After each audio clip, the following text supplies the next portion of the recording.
Well, a lot of people are asking the question, how do I get approved for the Navy Federal Platinum card, right? So in today's conversation, one thing I want to do is I want to shed light on important things you always have to get right if you are trying to get approved for this Navy Federal Platinum card. Don't you go anywhere. You're going to love today's conversation, I guarantee you.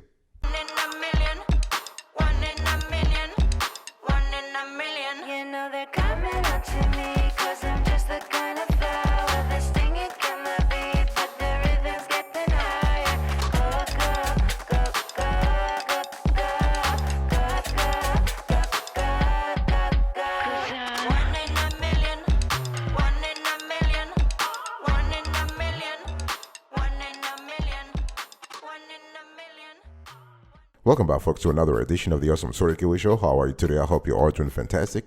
I am doing marvelous, if you were to ask me. If you are doing as great as I am, go grab a cup of coffee or tea or vodka. Now let's roll.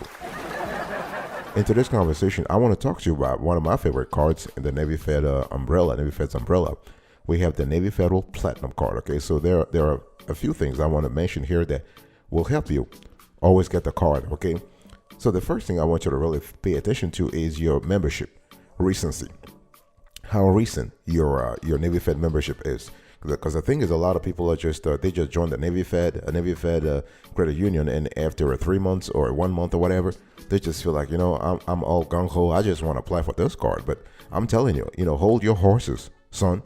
You want to hold your horses. It's not about always trying to rush and get the card. No, you want your Navy Fed membership to be at least around 6 to 9 months, so you have a chance to actually, take the time to build their relationship. It takes time. Relationship takes time. Okay, so the first thing you want to do is you want to wait. Okay, so and sometimes when we talk about Navy Fed recency, we're also talking about the fact that if your last interaction with Navy Fed credit products was less than 6 months ago, then you still have to wait, because your chances of getting another credit product, and in this case, the Navy Fed credit card, the Navy Fed Platinum credit card, are slim.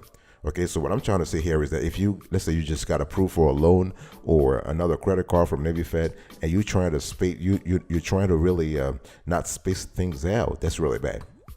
So you always want to wait for 6 months. Okay, now people might tell you, yeah, every now and then you hear stories about, yeah, I tried 1 month after joining and it worked. Yes, because those are exceptions. Okay, here we are talking about giving you a code for the general code that you can apply. Okay, and also the thing here is that if you have some what I call insufficient credit history with Navy Fed, this will also be detrimental for you. So take time to build the relationship. So here are some pro tips.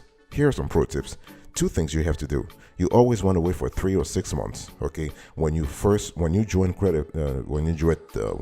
Navy Fed, that's the first thing. And the second thing is you want to wait for 3 to 6 months since the last time you had a credit interaction with Navy Fed. I mean, a successful one at that.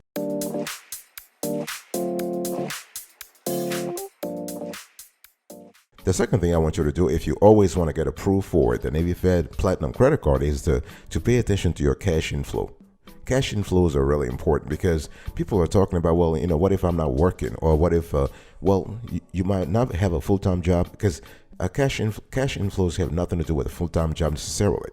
You can have part-time job. You can work seasonally or cyclically. You can actually get a few gigs here and there. It's all about cash flows. I'm talking about if you have low cash flows, Navy Fed is going to see that. I mean, indirectly or directly. Okay, and if you don't have for instance, if you have low cash flows, you're probably having a high DTI, debt to income ratio. So if your DTI is kind of high, this will have an adversarial effect on your ability to get the Navy Fed Platinum credit card. Okay, so when we talk about cash inflows, I want to emphasize the fact that you want to have direct deposit. You want to have direct deposit into your Navy Fed account, checking account, or savings account, and that direct deposit doesn't have to be 100%, son.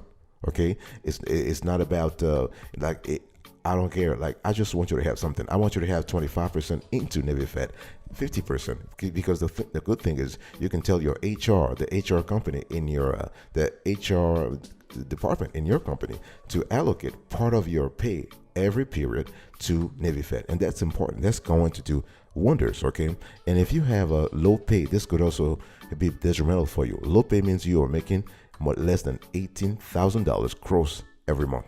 This could be problematic for you to actually get the card. Okay, so what I'm trying to say here is that you want to always look to increase your income. You want to increase your level of savings, because this is really important. If you have a little level of savings, this could be a problem.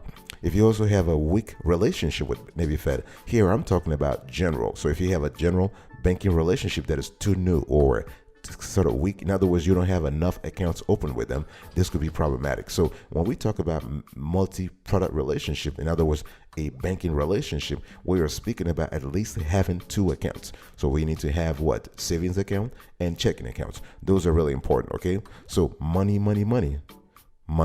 daughter, I'm talking to you. What is the status of your cash inflows with Navy Fed?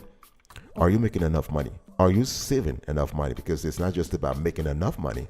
The ability for you here to raise your financial profile is to save enough money and to have a wealth management plan. So that's really important.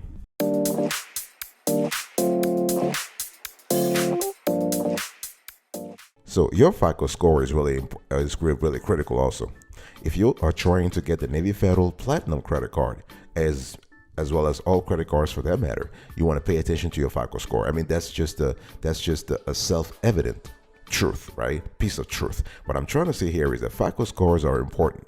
Now, I don't care what people tell you. Well, with this FICO score, even if you have 490 or 450 or 500, you can still eke out some Navy Federal Platinum credit card.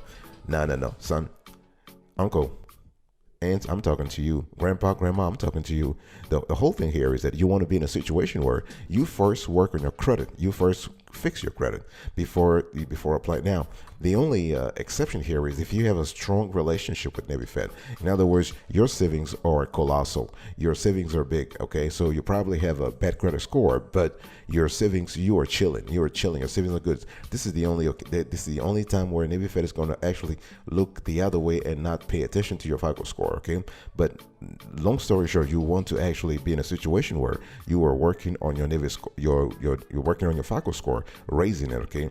Another important criterion that I want to mention here is your Navy Fed internal score. You also want to raise that simultaneously. This is really important. We have spoken about this on several shows, and I just want to take the opportunity to tell everyone once again that Navy Fed internal score is not a one-time thing. It is not a one-time thing. Don't you let anybody dazzle you with inaccuracies. Navy Fed internal score, it is a permanent thing that basically gauges your interactions with NFCU. Okay, so you want to be in a situation where you are constantly raising your Navy Fed internal score. So from 100 to 350 to 450, you want to be in a situation where you are in the 350 and above category. This is where the juice is really at. Okay, so you want to be in a situation, again, as I said, you want to raise both. So how do you raise both scores simultaneously? First, you want to pay attention to your payment history. Very important. Never miss the payment. Very important. Number 2, you want to limit your let's just say your interactions with credit products in general. In other words, you don't want to apply for credit cards or loans all the time. Take the time to study when and how you apply for credit. Very important. And third, you also want to look at your CUR, your credit utilization ratio. So if you apply those things, son, daughter, uncle, and if you apply those things, you'll be good. So big decision time. I want you to, can you make a resolution today to simultaneously raise those two credit scores? That will be fantastic.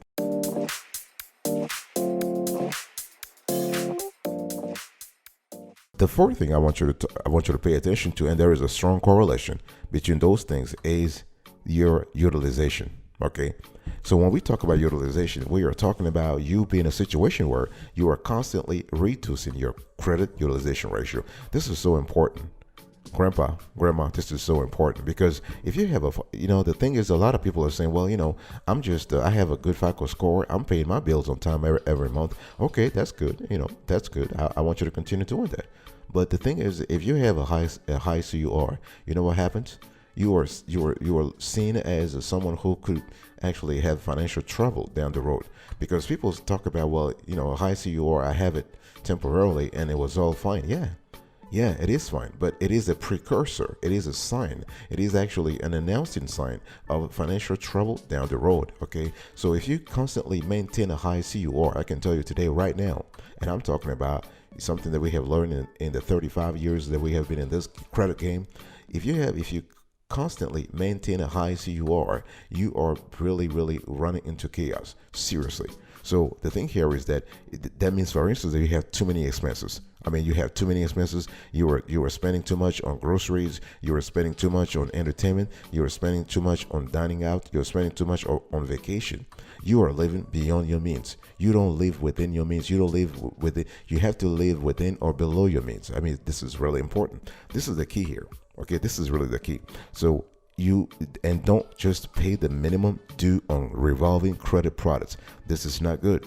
Okay, what I'm trying to say here is that you can actually pay 30%, 50% of your revolving credit products if you don't have cash, the full cash to pay the full amount, right?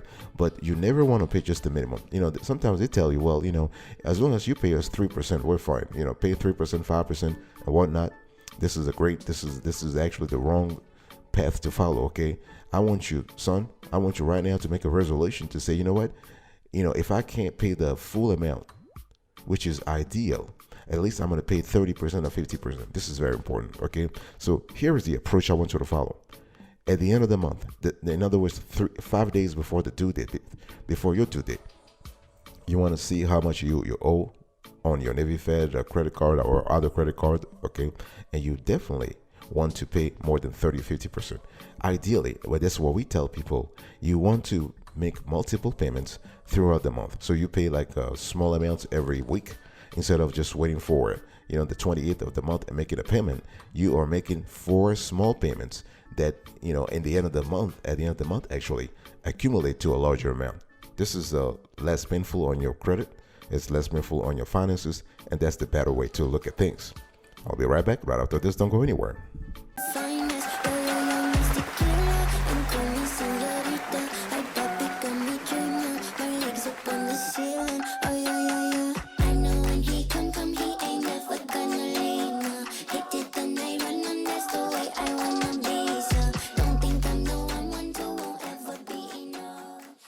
Welcome back, folks, to another section of the Awesome Sweaty Kiwi Show. We are still having a very interesting conversation about the Navy Fed Platinum credit card and how to actually always be approved. If this is a card that you are actually eyeing, you want to listen to this show. You want to listen to the show till the end, because I'll be spilling more and more gems. Okay, more beans here, and so you want to talk about your income, son, grandpa. Your income is important. I mean, you got to have decent income if you want to have the Navy Federal credit card, the Platinum credit card. You want to have decent income. Now, the requirements are at $18,000 gross a year. Okay, but if you don't have it, if you have, let's say, if you have $20,000, if you make $20,000, you might not get a higher limit. Okay, so the thing is, we want to be in a situation where we are constantly improving our income levels. Okay, this is important. This is a lifelong journey, as a matter of fact, and you want to really understand this. So when we talk about decent income, you want to raise the income, but you also want to think about your tenure in your current company.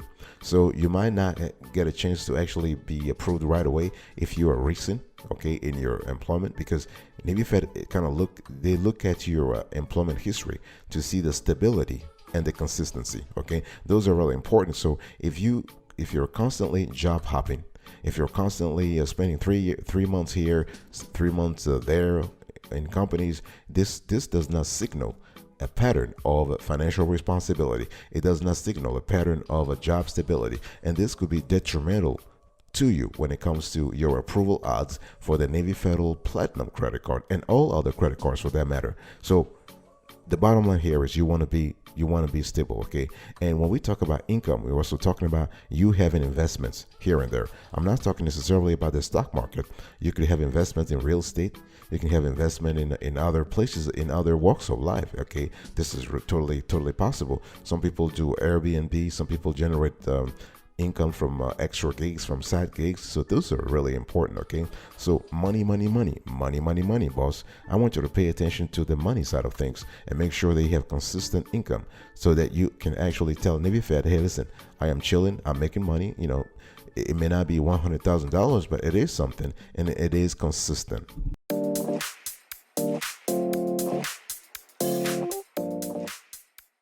I want to talk to you about something else that you really need to pay attention to, and this is also really, really important.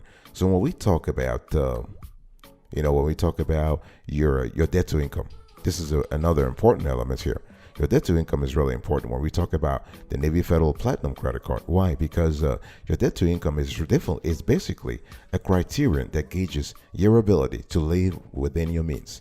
I said this before. This is really important. Your debt to income ratio, your DTI, tells the lender, and in this case Navy Federal, that you are living within your means. Okay, the problem is a lot of folks just charge stuff on the credit card, and they think the credit card is literally a credit card. In other words, you can just carry balances over and over and over. But over time, if you carry balances all the time, not only is the interest, the aggregate interest you're paying it's really increasing, but you also find yourself in a situation where you are basically just having a high DTI. So this is really bad, okay? And high DTI might mean that you have a high debt.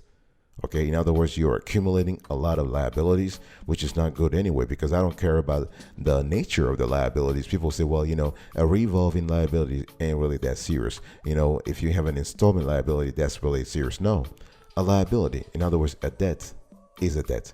So you have to pay it. It's a financial obligation that you have to pay at some point. So it is, quote unquote, bad for your net worth. It is bad for your personal balance sheet, okay? So we want to be in a situation where we lower systematically our debt and we increase systematically our income. This is really important because if you have a high DTI, you're not going to be approved for the Navy Federal Platinum card, or you might, if you are approved, you might get a lower limits. Okay, this is really important. So when we talk about low DTI, we are speaking about a low level of debt and a high level of income, which is the ideal scenario that you want to really target. So son, this is really important. I want you to really, the takeaway from this part is that you want to have a DTI that is between 30 and 30%, but ideally you want to have a DTI as low as possible. In other words, 20%, 25%, 15%, 5%.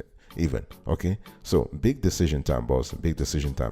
What are you doing today? What are you going to do today to lower your DTI so you can increase your chances of being approved for the Navy Federal Platinum credit card?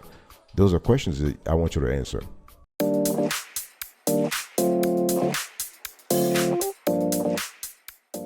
Thank you so much for your attention. I really appreciate it. In today's conversation, I was talking to you about what you need to know, and what you need to start doing today to be approved for the Navy Federal Platinum credit card. So we spoke about the recency of your membership. Okay, we spoke about the cash inflows. We spoke about your FICO score. We spoke about the utilization. This is really important. We spoke about your income, and we also spoke about your debt to income ratio. Debt to income ratio is really important. Thank you so much for your attention. I really appreciate it. I will see you next time. But until then, remember, stay marvelous.